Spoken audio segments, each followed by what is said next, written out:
So I started teaching golf back in the 80s, and it was more around grip, stance, and swing. Okay, just above it. And with a lot of the clients that I was working with, they were getting better at some point, but they weren't getting to the place where I really wanted to help them get to. Think of where you want it to hit at the end. When I started getting deeper into this in the 90s, I started to realize that if I just help people focus on a target. Right there. Okay, so let's go with that. Their whole swing and their whole movement will start to change. Okay. Well, that's better. So I think we're done. And when that started happening, I would have clients that would make huge changes from shooting in the hundreds to shooting in the 70s within 3 weeks, 3 months, a year. Dan approaches it completely different than other golf professionals I've met with. It was not about how you hold the club. He never did tell me how to hold a golf club. And it was a totally different experience. I really had a lot of confidence when I closed my eyes that I was lined up. Okay. And I could just do it. What were you feeling?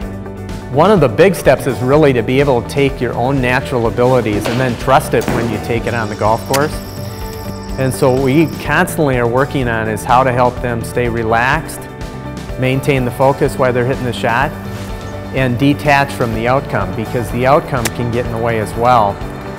We know this happens to a lot of people, is when they're performing really well, they find a way to mess it up.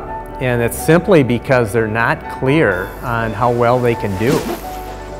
He had me throwing clubs at a net, which was ridiculous, but it actually caused me to hit the ball straight.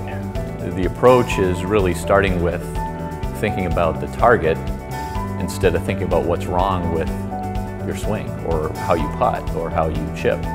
Golf can be a tough game, but the ability to come back faster is by giving people the tools on how to focus, how can they let go of the interference that's going on, both internally in their own mind and then externally of whatever's happening outside of themselves. Right here towards the middle, it's just a grizzly bear, you know, has a huge fish. And that's kind of what, like, I want to see myself just motivate, you know, go out and get dinner, get hungry. If you boil things down to simple concepts, that's where learning occurs. And one of Dan's principles is to eliminate the interference, and a lot of that overthinking and over-analytical side turns into interference for people pretty quickly. What part of the club do you want to hit? It gave me a sense of freedom. I didn't seem to be so frustrated.